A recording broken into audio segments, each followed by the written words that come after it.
A Justiça Federal derruba a suspensão do Enem, o Exame Nacional do Ensino Médio. E o Ministério da Educação divulga o gabarito da prova. Quase 2.000 estudantes que tiveram problemas farão outro exame. O gabarito das provas do Enem já está na internet. Além do resultado, o Ministério disponibilizou uma página para reclamações de estudantes que se sentiram prejudicados com a inversão dos cabeçalhos.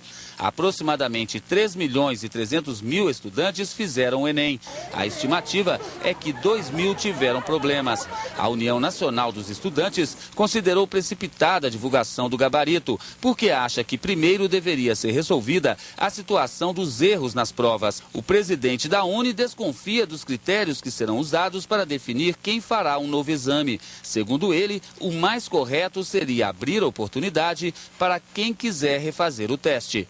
Os critérios precisam ser convincentes, porque não importa se foram 2.000 ou 2 milhões de estudantes prejudicados, se alguém teve um prejuízo por um erro do MEC, o MEC deve reconhecer e garantir que o seu direito seja ressarcido. O Ministério informou que só vai refazer o exame quem recebeu o caderno amarelo com erro de impressão, comunicou ao fiscal e não teve a prova substituída.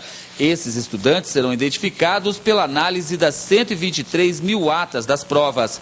O ministro descartou a necessidade de abrir um novo exame para todo mundo.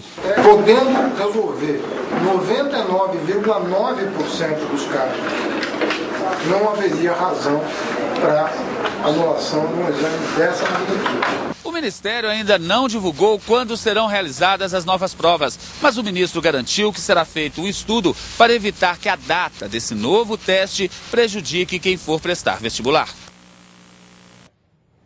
Bem, esse episódio tira créditos do Enem, na opinião de vocês? Da ideia, não.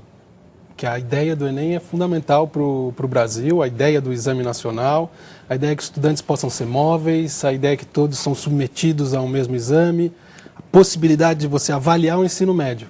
Agora, é de uma complexidade tal a logística desse exame, né, que deveria ser comparado de fato a uma eleição, porque é algo muito, muito complicado. A gente espera que não tenha mais problemas no futuro, não é? Agora, a decisão da Justiça foi uma decisão realista, na verdade. Disse, atual, olha, né? A de caçar a liminar foi adequada. Afinal de contas, embora de fato haja, né, necessidade de rever alguns processos e procurar os responsáveis, não valeria revalidar de uma forma torta tudo aquilo que já tinha sido feito, fazendo fazer um novo exame em todo mundo. Isto é, pegue-se aquilo que foi, como na eleição que você lembra, 99% das urnas funcionaram. Uma parte teve que fazer de novo, ou a votação começou depois, pensando na eleição em geral. A mesma coisa acontece no Enem. A ideia é muito boa, precisa ser guardada. Agora, tem que tomar mais cuidado, porque do ano passado deu problema e nesse também. Tudo que está implantando pode dar, de fato, encrenca. Mas, especialmente numa ideia que é absolutamente nova e importante, a cautela tem que ser dobrada. Pois é, mas depois do caso do ano passado, eu fiquei imaginando que esse ano eles iam dar de 10-0 na organização e que isso não poderia ocorrer. Eu não teria que estar revisando e revisando a prova e o gabarito todas as vezes que fossem necessárias. Uma coisa chave, né, na questão de um exame dessa natureza é o sigilo. Por isso, no edital, inclusive para aqueles que concorreram à publicação do material, havia um item que dificultava o acesso às provas após alguma impressão, né, de maneira que não se permitisse que mais pessoas lessem o que seria. E isso, portanto, diminui a chance de checagem. É claro que o cuidado teria que ser maior, mas ali houve uma escapada que, mesmo que pequena, ainda encrenca um pouco. É que foram erros complementares. Para evitar o erro do ano passado, que foi a quebra de sigilo, fecharam no sigilo e daí descuidaram do outro lado. Quer dizer, o que a gente espera é que a sequência de erros acabe sendo corrigida. Né? Tá certo. O vice-presidente José Alencar foi transferido no final da manhã de hoje da UTI para a unidade cardiológica semi-intensiva do Hospital Sírio-Libanês, em São Paulo. Ele foi submetido a um cateterismo depois de sofrer um infarto na tarde de ontem. José de Alencar está internado desde o dia 25 de outubro, quando teve complicações intestinais provocadas por tumores. O vice-presidente, que tem 79 anos, luta há uma década contra o câncer. Ele já foi submetido a pelo menos 15 cirurgias para retirada de tumores, além de constantes internações para sessões de quimioterapia. Como houve uma excelente resposta ao tratamento e uma redução dos tumores, o quadro havia normalizado e a nossa expectativa, na realidade, é que o vice-presidente estivesse recebendo alta hoje. Os médicos informaram que os remédios contra o câncer acabaram prejudicando o funcionamento do coração, o que levou ao infarto. Você junta anemia com quimioterápico, né? Então são efeitos colaterais aí que levam a pequenas complicações cardíacas. Segundo os médicos, o estado de saúde do presidente em exercício, José Alencar, é estável. Ele está consciente e respira sem a ajuda de aparelhos. Com a boa recuperação depois do infarto, os médicos já programam a retomada da quimioterapia. Havendo concordância do Dr. Roberto Calil, nós devemos reiniciar o tratamento ainda hoje. Se Deus quiser, na próxima semana ele deve lá ter alta. Vamos ver agora outras notícias do país nesta sexta-feira. Em Ribeirão Preto, o motorista deste caminhão carregado de terra perdeu o controle e avançou sobre outros 5 veículos. Neste carro estavam mãe e 2 filhos, um deles um bebê de 6 meses, que não resistiu aos ferimentos e morreu. O motorista Kleber Everaldo Prado ficou preso nas ferragens do caminhão. Antes do acidente, ele buzinou e gritou para avisar que o caminhão estava sem freio, mas não conseguiu evitar o desastre. Acusado de agredir a professora de um curso técnico de enfermagem, Rafael Soares Ferreira, de 25 anos, se apresentou à primeira delegacia de Porto Alegre e disse que os ferimentos da professora foram resultado de uma briga entre ele e o segurança da escola, após protestar pela nota baixa que recebeu.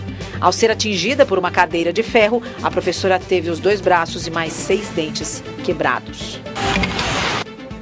A polícia de São Carlos, no interior de São Paulo, investiga a morte de Ricardo Mitsuo Iwawashi, de 24 anos. Estudante da Escola Politécnica da USP, ele participava dos Jogos Universitários e foi encontrado morto hoje de manhã, debaixo de uma ponte. O delegado da cidade acredita que Ricardo se desequilibrou e caiu. Polícia de São Paulo apreende 2 malas com dinheiro falso. Elas estavam com 3 homens neste veículo preto, interceptado no bairro de Moema, na zona sul da capital. Segundo a polícia, as notas de R$50 falsas totalizam R$1.200.000. Mudança no depoimento da ex-namorada do goleiro Bruno, Fernanda Gomes de Castro confessou hoje que mentiu ao dizer que nunca havia se encontrado com Elisa Samúdio. Acusada, junto com Bruno e outras 7 pessoas, de homicídio triplamente qualificado, Fernanda disse no Fórum de Contagem, em Minas Gerais, que ela e Elisa estiveram juntas por 2 vezes, uma delas em 4 de junho, última vez que Elisa chegou a falar com a família.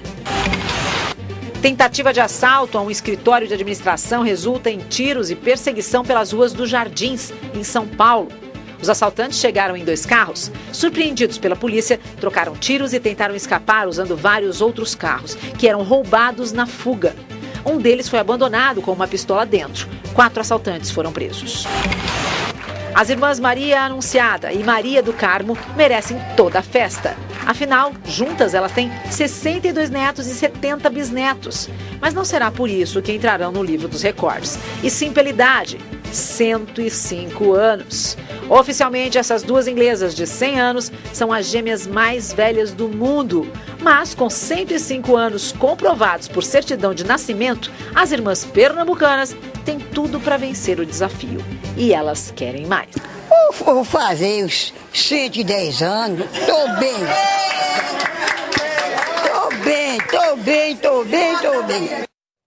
Vocês querem chegar lá, 110? Tá bom para vocês, não? Olha, eu acho que o limite de velocidade tem que ser menor do que esse. Eu quero chegar um pouco mais devagar. Agora, veja como genética é uma coisa inacreditável. Porque são as 2 gêmeas. Né? Não é uma situação acidental, né, só. É algo que segue aí.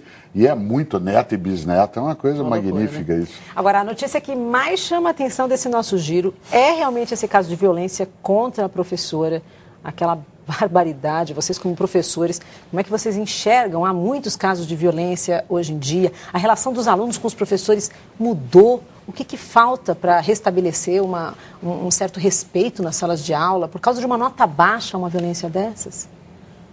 Eu acho que é, né, Nobre, uma quebra de uma reverência, de um lado, em relação à convivência discente e docente, mas, por um outro lado, um certo modelo de sociedade no qual a violência física parece ser o caminho para a solução de qualquer divergência. Então, há toda uma lógica de que o uso da força física, ele vai fazer com que prevaleça o meu ponto de vista. E se eu estou desgostoso, eu parto para cima.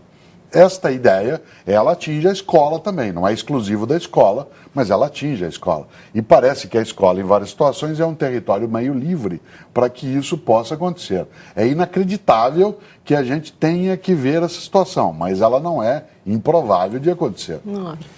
Olha, eu acho que a gente tem que pensar sempre, quando está olhando nesses casos, qual é o contexto.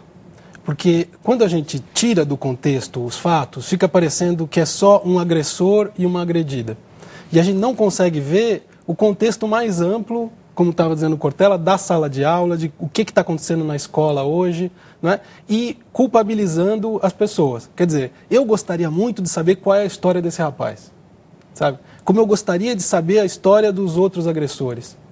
Porque quando a gente fica só no fato e quando a gente não vai procurar quais são as raízes do fato, tanto na família quanto na sociedade, a gente fica num nível muito superficial e a gente precisa aprender mais coisas sobre como funciona a escola para a gente poder dar respostas boas, né? Nesse caso, nós estamos falando de alguém maior de idade, nós estamos falando de alguém, enfim, que... Estudando enfermagem, é outro caso, né? Você já imaginou estudando enfermagem? Pois é, isso chama atenção. Né? Agora, mas é que não é comum, não era comum, pelo menos, tantos casos de violência. Esse pode ter sido um caso isolado, um fato isolado? Não tem sido isolado. Desse modo é muito agressivo.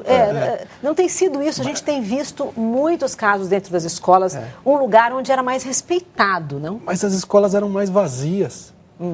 O fato de agora você universalizar a educação, você traz todos esses problemas para dentro da escola. Não tem como. Você quer que as pessoas cheguem à escola, elas vão chegar com todos os seus problemas. Por isso que eu estou dizendo, a gente precisa entender de onde vêm esses problemas, para a gente poder tentar encontrar a solução. Quer dizer, não é só a questão do respeito à autoridade do professor, nem do outro lado um delinquente. Não é? Tem que ser mais do que isso. Ok.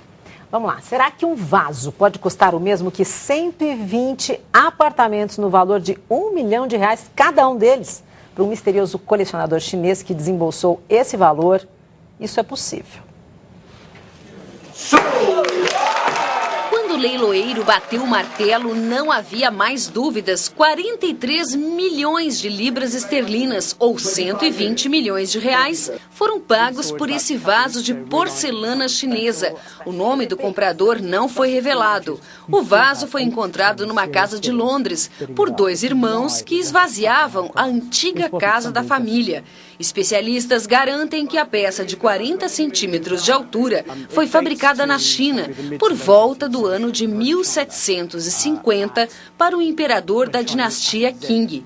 Os irmãos que encontraram o vaso na garagem da casa dos pais procuravam apenas objetos antigos para se desfazer. O Jornal da Cultura faz um rápido intervalo e, a seguir, cientistas ingleses desenvolvem um mosquito mutante para combater a dengue. E o presidente francês enfrenta um bombardeio da mídia por causa da compra de um novo avião. A gente volta já.